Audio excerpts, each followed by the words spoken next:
बिस्मिल्लाहिर्रहमानिर्रहीम स्टूडेंट्स, आज हम शुरू कर रहे हैं 10th क्लास की फ़िज़िक्स का चैप्टर नंबर 13 जो कि है इलेक्ट्रोस्टैटिक से मुतल्लिक़। इलेक्ट्रोस्टैटिक बेसिकली है क्या?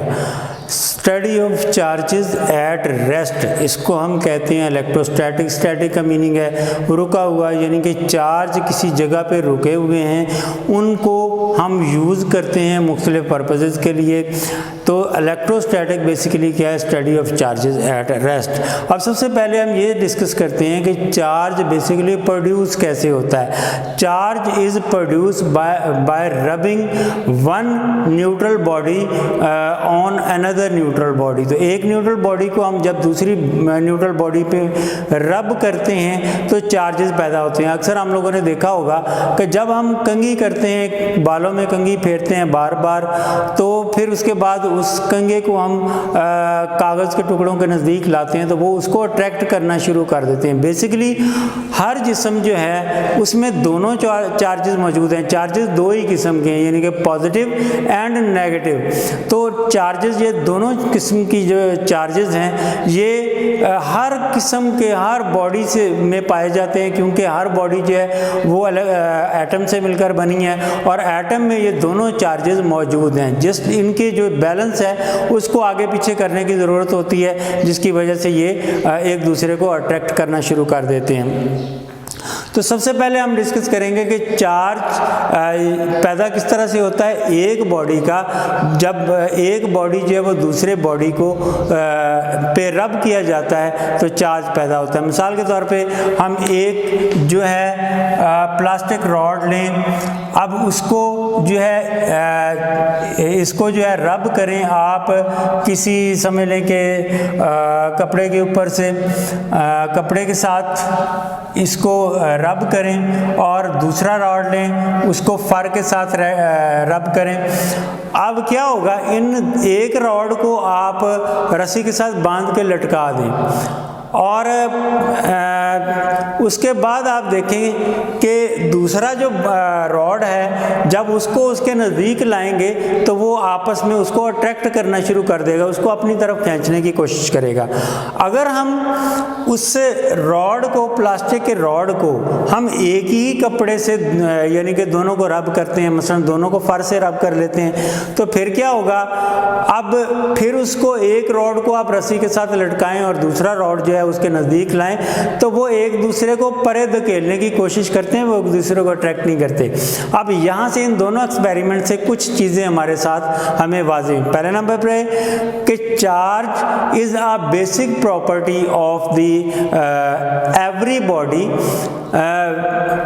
बाय विच इट अट्रैक्ट्स और रिपेल ईच अदर, यानी कि ये हर बॉडी की बेसिक प्रॉपर्टी है जिसके ज़रिए वो दूसरे को या अट्रैक्ट करता है या रिपेल करता है। तो पहले नंबर पे तो ये है कि ये चार्ज की डेफिनेशन भी होगी। अब दूसरी चीज़ ये है कि नेगेटिव एंड पॉजिटिव, यानी कि opposite charges always attract each other, के जो एक दूसरे के मुखालिफ चार्जेस होंगे वो जो है वो एक दूसरे को अट्रैक्ट करेंगे और जो सेम चार्जेस होंगे वो एक दूसरे को रिपेल करेंगे। Same charges repel each other. और एक प्रॉपर्टी जो इसकी बड़ी समझ लें कि कह लें कि बड़ी स्पेशल है, वो ये है कि repulsion is the sure test of the charge, यानी कि रिपल्शन जो है यही शो करती है कि वाकई इसके ऊपर चार्ज मौजूद है। अट्रैक्शन जो है ये यानी कि श्योर टेस्ट नहीं है। अब इसका थोड़ा सा मैं इसको एक्सप्लेन करता हूँ। आप लोगों ने देखा होगा कि अगर हम समझ लें कि मेटल की कोई चीज़ लें, जैसे आयरन की कोई चीज़ है, उसके नज़दीक हम मैग्नेट को लाते हैं तो वो उसको अट्रैक्ट करता है। हालांकि अब आयरन जो है उसमें चार्ज फ़िलहाल नहीं है, इसके बावजूद वो इसको अट्रैक्ट करता है। लेकिन अगर जो चार्ज वहाँ पे मौजूद है सेम वही चार्ज उसके नज़दीक लाया जाए तो वो एक दूसरे को रिपेल करेंगे, यानी कि आयरन पे चार्ज नहीं था लेकिन उसने अट्रैक्ट फिर भी किया, लेकिन जो रिपेल करने वाला है वो तभी करेगा जब दूसरे के ऊपर भी सेम चार्ज होगा। रिपेल वो तब तक नहीं करेगा जब तक जो है वो अपोजिट चार्जेस यानी कि सेम चार्जेस नहीं होंगे। अट्रैक्ट वो तब भी कर लेगा जब उसमें कोई चार्ज भी नहीं होगा। तो ये इसलिए हम कहते हैं कि repulsion is the sure test to check the charge. अब है इलेक्ट्रोस्टैटिक इंडक्शन। इलेक्ट्रोस्टैटिक इंडक्शन के लिए वही मैंने आयरन की आपको मिसाल दी। अब यहाँ पे थोड़ा सा हम इसको एक एक्टिविटी के ज़रिए इलेक्ट्रोस्टैटिक इंडक्शन को एक्सप्लेन करता हूँ कि आप ले लें, एक फ़र्ज़ करें दो मेटल के स्फेयर्स हैं, दोनों स्फेयर्स को हम एक दूसरे के इतना नज़दीक लाते हैं कि वो एक दूसरे को टच करना शुरू कर देते हैं। यहाँ पे हम इसको रखते हैं। अब दोनों न्यूट्रल हैं, दोनों के ऊपर चार्ज कोई नहीं है। तो अब हम एक चार्ज बॉडी इसके नज़दीक लाते हैं। मिसाल के तौर पे किसी मैग्नेट को हम नज़दीक लाते हैं। फ़र्ज़ करें हमने पॉजिटिव चार्ज वाला मैग्नेट अब इसके नज़दीक लेके आए। अब होगा क्या, इसके ऊपर पॉजिटिव चार्ज है। अब ये करेगा क्या, अब पहले तो ये अट्रैक्ट करना शुरू कर देगा। अट्रैक्ट क्यों करेगा, इसमें इसको ज़रा समझने की ज़रूरत है कि इसमें पॉजिटिव और नेगेटिव चार्ज दोनों मौजूद है। मैंने आपको बताया कि हर बॉडी जो है वो एटम से मिलकर बनता है और एटम में दोनों चार्ज मौजूद है, लेकिन वो क्योंकि बैलेंस शक्ल में होते हैं, जितने इलेक्ट्रॉन है उतने ही प्रोटॉन होते हैं, उनकी क्वांटिटी और चार्ज जो है वो सेम होता है, इसलिए एटम जो है ओवरऑल न्यूट्रल होता है। अब ये भी न्यूट्रल है। अब जैसे जैसे हम इस चार्ज को नज़दीक लाएंगे ये करेगा क्या, ये अपना अपोजिट चार्ज अपनी तरफ खींच लेगा और जो पॉजिटिव चार्ज है यानी कि सेम चार्ज है उसको रिपेल करके पीछे धकेल देगा। अब ये रिपेल करके पीछे धकेल देगा और सेम अपना अपोजिट चार्ज को अपनी तरफ खींच लेगा। अब क्या हुआ, अब चार्जेस डिस्टर्ब हो गए। अब जो अपोजिट चार्ज है वो इसके नज़दीक चला गया और सेम चार्ज है वो यहाँ पे आ गया। अब ये सेम चार्ज क्या करेगा, अब क्योंकि ये आपस में टच है तो ये इसको भी डिस्टर्ब करेगा। अब ये भी चार्ज पार्टिकल में शामिल हो गया कि अब ये भी चार्ज पार्टिकल है, इसके ऊपर अब पॉजिटिव चार्ज है, ये भी नेगेटिव चार्ज को अट्रैक्ट करेगा और पॉजिटिव चार्ज को परे धकेल देगा। यानी कि अभी हमने टच इसके साथ किया है तो इसने इसके चार्जेस को डिस्टर्ब किया, जिसकी वजह से ये भी मैग्नेट बन गया और अब ये क्या करेगा, ये इसको भी अट्रैक्ट करेगा। अब अगर हम इसको परे हटा दें तो ये चार्जेस जो हैं वो अपनी नॉर्मल पोजीशन पे आ जाएंगे और फिर क्या होगा, अब ये एक दूसरे को अट्रैक्ट नहीं करेंगे।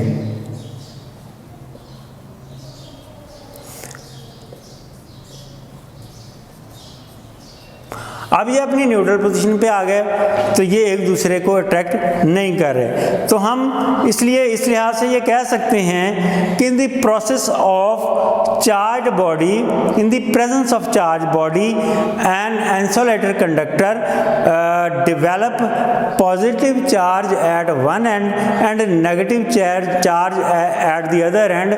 This process, this phenomena is called electrostatic induction. यानी कि एक जो चार्ज बॉडी है, in the presence of charge body, क्या हुआ था जब ये चार्ज बॉडी नज़दीक लाए थे तो in the presence of charge body insulated conductor ये जो था इसमें positive charge produce at the one end and the negative charge produce on the other end. This phenomena is called, this process is called electrostatic induction. तो ये था हमारा topic electrostatic का। Next हमारा जो इस चैप्टर का टॉपिक है जिसको हम आज डिस्कस करेंगे, उसके बाद हम बाकी जो है वो इंशाल्लाह नेक्स्ट लेक्चर में डिस्कस करेंगे। तो इस लेक्चर में जो हम डिस्कस करने जा रहे हैं वो है इलेक्ट्रोस्कोप। इलेक्ट्रोस्कोप एक डिवाइस है जो चार्ज चेक करने के लिए, इलेक्ट्रोस्कोप, इसके ज़रिए हम क्या क्या चेक करेंगे। एक तो इलेक्ट्रिक चार्ज, इसके ज़रिए हम चेक करेंगे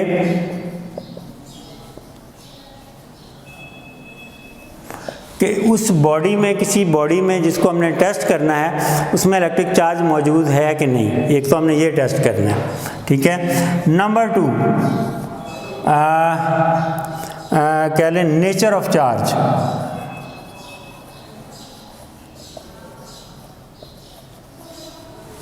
कि बेसिकली चार्ज की नेचर क्या है, यानी कि वो पॉजिटिव है या नेगेटिव है। तीसरी चीज़ हम इसमें चेक करते हैं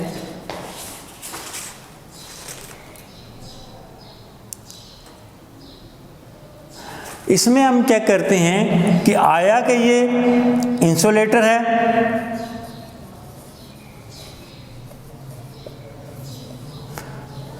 इंसुलेटर है या कंडक्टर है।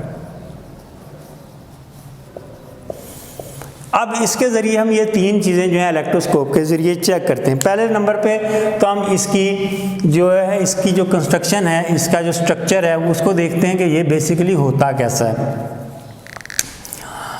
तो एक तो शीशे का ये जार है,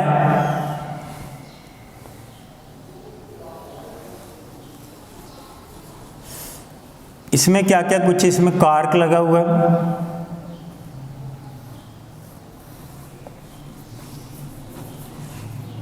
कार्क लगा हुआ है। कार्क के ज़रिए कार्क में सुराख करके इसमें एक डिस्क डाल दी गई है, मेटल की एक डिस्क है, ब्रॉन्ज की है, ब्रास की है या किसी और मेटल की है, डिस्क डाल दी गई है। इस डिस्क के साथ एक कॉपर का एक रॉड है, अटैच है, और उसके साथ गोल्ड के 2 लीफ इसके साथ जो है वो अटैच है। अब ये जो 2 लीफ इसके साथ अटैच हैं, ये पूरे का पूरा इलेक्ट्रोस्कोप है। इसके साथ एक और काम भी है, यहाँ पे एक वायर, अर्थ वायर डाल के अब इसको ज़मीन के साथ अटैच कर दिया गया। अब ये सारी चीज़ों का मकसद क्या है? पहले नंबर पे ये डिस्क जो है वो इसी तरह न्यूट्रल, जैसे मैंने आपको बताया कि मेटल का एक न्यूट्रल समझ लेके सफ़ेयर है। अब जब उसके नज़दीक हम चार्ज बॉडी लाते हैं तो उसके एक साइड पे अपोजिट चार्ज और दूसरी साइड पे उस पर यानी कि सेम चार्ज प्रोड्यूस हो जाता है। इसीलिए अभी ये हम इस न्यूट्रल डिस्क को हम यूज़ करेंगे। उसके बाद ये कार्क इसको पकड़ने के लिए है कि ये यहाँ से हिले नहीं, मेटल रॉड के ज़रिए ये चार्ज है वो यहाँ पे शिफ्ट होगा। गोल्ड लीड्स क्योंकि एक ही मेटल के बने हुए हैं, लिहाजा जब इसके नज़दीक चार्ज को लाएंगे, क्योंकि दोनों में सेम चार्ज आ जाएगा, इसलिए ये एक दूसरे से दूर हो जाएंगे, रिपेल करना शुरू कर देंगे। जैसा कि मैंने पीछे आपको बताया कि same charge repel each other, तो ये एक दूसरे को रिपेल करना शुरू कर देंगे, एक दूसरे को परे धकेलना शुरू कर देंगे। अब ये है कि इसके ज़रिए हमें पता चलेगा कि ये चार्ज, सबसे पहले हम किस चीज़ का अंदर इलेक्ट्रिक चार्ज का पता लगाते हैं। मिसाल के तौर पे ये इसको हम यूज़ करते हैं, इसके नज़दीक हम पॉजिटिव चार्ज को लाते हैं।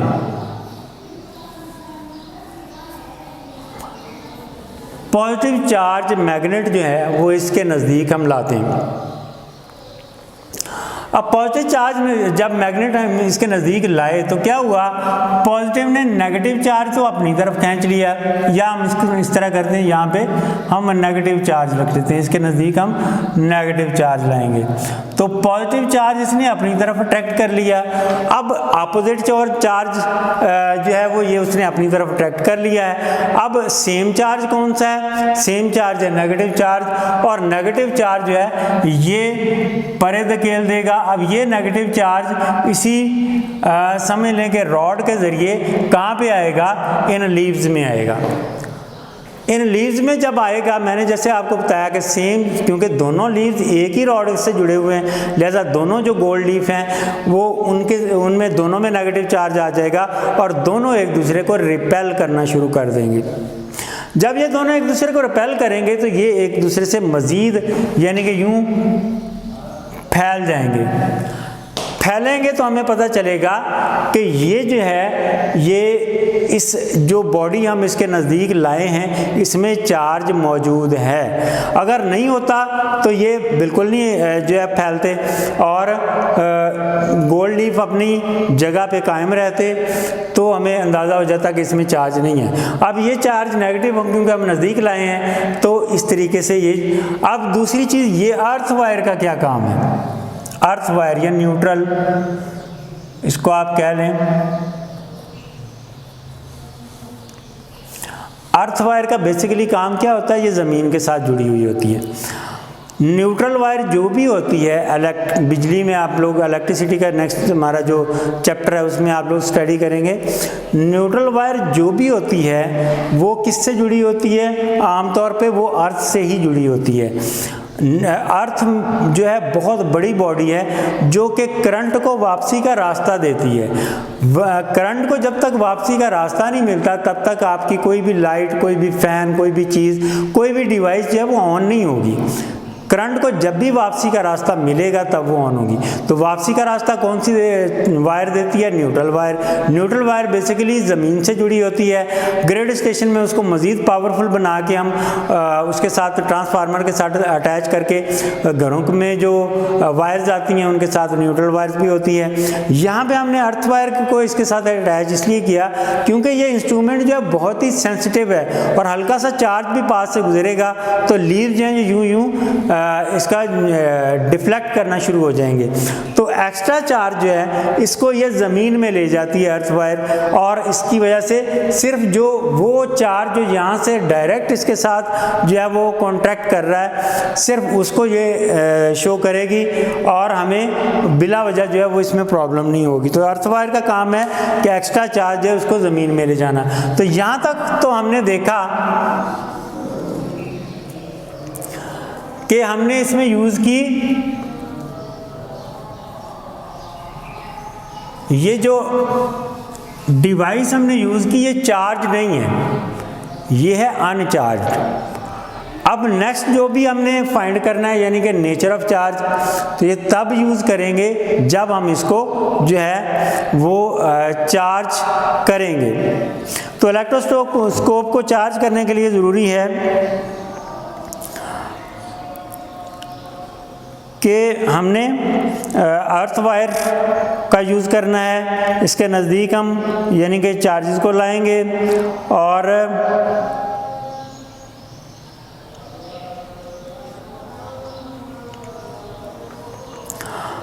जी, तो स्टूडेंट्स अर्थ वायर को पहले इसको चार्ज करेंगे। चार्ज कैसे करेंगे?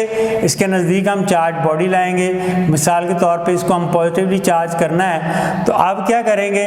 पॉजिटिव चार्ज यहाँ पे है और जब पॉजिटिव चार्ज नज़दीक लाएंगे नेगेटिव चार्ज यहाँ पे स्टोर हो जाएगा और पॉजिटिव चार्ज इसी तरह से नीचे जो है वो शिफ्ट हो जाएगा, शिफ्ट होगा यहाँ पे आ जाएगा। अब हमने क्या करना है कि इस अर्थ वायर को इसके साथ अटैच कर देना है। अब फिर क्या होगा? ये पॉजिटिव चार्ज है, ये नेगेटिव चार्ज तो यहाँ पे ठहरा हुआ है और पॉजिटिव चार्ज है वो ज़मीन में जाना शुरू हो जाएगा। अगर हमने इसको पॉजिटिव चार्ज करना है तो अपोजिट चार्ज ले लें, ठीक है। तो अब नेगेटिव चार्ज ये इसके ऊपर आ गया, ठीक है। अब एक्स्ट्रा चार्ज ज़मीन के अंदर चला गया और ये जो चार्ज है ये पक्का पक्का इसके ऊपर स्टोर हो गया। तो इस तरीके से हमने इसको चार्ज कर लिया। अब ये नेगेटिवली चार्ज है ये पूरी की पूरी डिस्क। अब हम इसको यूज़ कर सकते हैं आगे नेचर ऑफ चार्ज मालूम करने के लिए और ये मालूम करने के लिए कि आया कि ये इंसुलेटर है या कंडक्टर है। तो अब हम क्या करते हैं, इसकी नेचर जानना चाहते हैं। नेचर जानने के लिए हम क्या करेंगे? इसके नज़दीक चार्ज बॉडी को लाएंगे। अब इसके ऊपर नेगेटिव चार्ज है, ज़हन में रखिएगा। चार्ज बॉडी को हम लाते हैं, फ़र्ज़ करें हमने पॉजिटिव चार्ज बॉडी को हमने या नेगेटिव चार्ज को हम पहले लेके आते हैं इसके नज़दीक। अब नेगेटिव चार्ज, क्योंकि इसके ऊपर भी नेगेटिव चार्ज है, ये क्या करेगा, नेगेटिव चार्ज को रिपेल करेगा। अब ये चार्ज हो चुका है, नेगेटिव चार्ज को रिपेल करेगा। अब रिपेल करेगा तो क्या होगा, नेगेटिव चार्ज जो है क्या करेगा, इन लीव्स को मज़ीद ओपन कर देगा।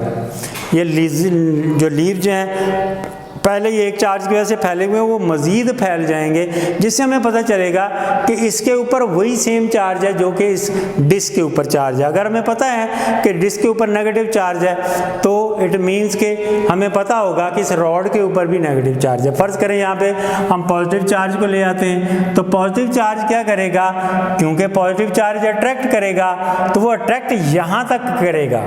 यहाँ पे सारी डिस्क के ऊपर नेगेटिव चार्ज है, तो वो नेगेटिव चार्ज सारे के सारे को अट्रैक्ट करेगा, जिसकी वजह से ये जो लीव्स हैं ये बिल्कुल एक दूसरे के करीब करीब आ जाएंगे और ये सिकुड़ जाएंगे, श्रिंक हो जाएंगे, जिससे हमें पता चलेगा कि इस जो रॉड हम नज़दीक लेके आए हैं इसके ऊपर ऑपोजिट चार्ज है। अब हम डिस्कस करते हैं, हमने दो चीज़ें फाइंड कर ली। एक तो इलेक्ट्रिक चार्ज, कि जब ये चार्ज नहीं थी तो हम इसके नज़दीक इलेक्ट्रिक चार्ज या मैग्नेटिक चार्ज हम इसके नज़दीक लेके आए, तो उससे क्या होगा कि ये जो है लीव जो है इसके ऊपर क्योंकि सेम चार्ज आ गया, ये फैल गए, जिससे हमें पता चला कि इस बॉडी के ऊपर चार्ज है। उसके बाद नेचर ऑफ चार्ज मालूम करने के लिए इस डिस्क को हमारे लिए ज़रूरी है कि हम इसको चार्ज करें। चार्ज हमने किया किस तरीके से, किसके नज़दीक चार्ज बॉडी को लेके आए, मसलन इसके ऊपर हमने नेगेटिव चार्ज करना है, पॉजिटिव नेगेटिव को लेके आए, नेगेटिव ने क्या किया, पॉजिटिव को लेके आए, पॉजिटिव ने क्या किया, नेगेटिव चार्ज अपनी तरफ कर लिया और पॉजिटिव चार्ज को नीचे भेज दिया। नीचे हमने वायर, अर्थ वायर के साथ उसको अटैच करके पॉजिटिव चार्ज को ज़मीन में भेज दिया। अब पॉजिटिव चार्ज ज़मीन में चला गया, नेगेटिव यहाँ पे पक्का पक्का स्टोर हो गया, अब ये चार्ज होगी। अब उसके ज़रिए हमने नेचर ऑफ चार्ज मालूम किया कि अगर तो हमने इसके नज़दीक सेम चार्ज लेके आए तो सेम चार्ज रिपेल करेगा, लिहाजा ये लीव जो है वो फैल जाएंगे, और अगर हम अपोजिट चार्ज लेके आए तो अपोजिट चार्ज क्या करेगा कि इसको जो है वो अट्रैक्ट करेगा, और अट्रैक्ट करने से ये लीव्स भी आपस में श्रिंक हो जाएंगे। अब आखिरी चीज़ है कि हमने ये चेक करना है कि आया कि ये जो चीज़ हम नज़दीक ला रहे हैं वो इंसुलेटर है या कंडक्टर है। अब इसके ऊपर चार्ज कोई नहीं है, यानी कि अब इसके ऊपर चार्ज है, जो चीज़ हम नज़दीक लेके आ रहे हैं उसके ऊपर चार्ज कोई नहीं, न्यूट्रल बॉडी हमने इसके नज़दीक लेके आनी है। अब इसको हम चेक करेंगे क्या आया कि ये इंसुलेटर है या कंडक्टर है। अगर तो ये इंसुलेटर हुआ तो इसको कुछ भी नहीं कहेगा, ये अपनी पोजीशन पे, अपनी जगह पे ये कायम रहेंगे और लीव्स में ज़रा भी डिफ्लेक्शन नहीं होगी।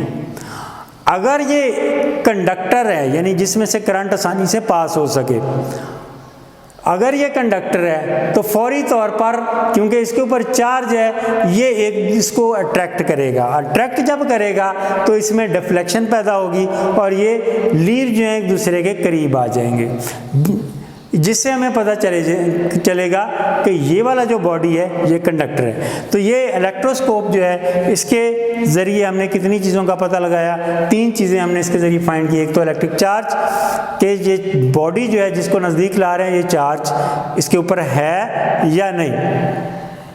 दूसरे नंबर पे नेचर ऑफ चार्ज कि ये जो बॉडी है इसके ऊपर कौन सा चार्ज है, नेगेटिव है या पॉजिटिव है। तीसरी चीज़ इंसुलेटर और कंडक्टर कि ये जो है ये चार्ज बॉडी जो है वो इंसुलेटर है या कंडक्टर है। तो ये सारी चीज़ें हमने इसके ज़रिए फाइंड की। तो स्टूडेंट्स आज का हमारा जो लेक्चर है इसके ज़रिए हमने जो चीज़ें इसमें मालूम की कि चार्ज पहले नंबर पे इलेक्ट्रोस्टैटिक क्या होता है। इलेक्ट्रोस्टैटिक जो है static charges, study of static charges यानी कि study of charges at rest. और चार्ज पैदा कैसे होता है, चार्ज की हमने प्रॉपर्टीज़ को डिस्कस किया। इसके अलावा हमने इलेक्ट्रोस्टैटिक इंडक्शन को स्टडी किया कि इलेक्ट्रोस्टैटिक इंडक्शन के ज़रिए चार्ज है वो इंड्यूस हो जाता है, एक का चार्ज दूसरे न्यूट्रल बॉडी में इंड्यूस हो जाता है। और ये जो फिनोमेना है जिसमें एक साइड पे पॉजिटिव और एक साइड पे नेगेटिव चार्ज पैदा हो जाए, इस फिनोमेना को हम क्या कहते हैं, इसको हम इलेक्ट्रोस्टैटिक इंडक्शन कहते हैं। और इसके बाद हमने जिस चीज़ को स्टडी किया वो था इलेक्ट्रोस्कोप। इलेक्ट्रोस्कोप एक समझ लें कि एक डिवाइस है जिसके ज़रिए हम ये तीन चीज़ें फाइंड करते हैं कि चार्ज बॉडी जो है उसके ऊपर चार्ज है या नहीं, दूसरे नंबर पे कौन सा चार्ज है, नेगेटिव या पॉजिटिव, और तीसरी चीज़ पे ये जो बॉडी है ये इंसुलेटर है या कंडक्टर। इंशाल्लाह नेक्स्ट लेक्चर में इंशाल्लाह हम आगे डिस्कस इसको करेंगे। तो तब तक के लिए अल्लाह हाफिज़।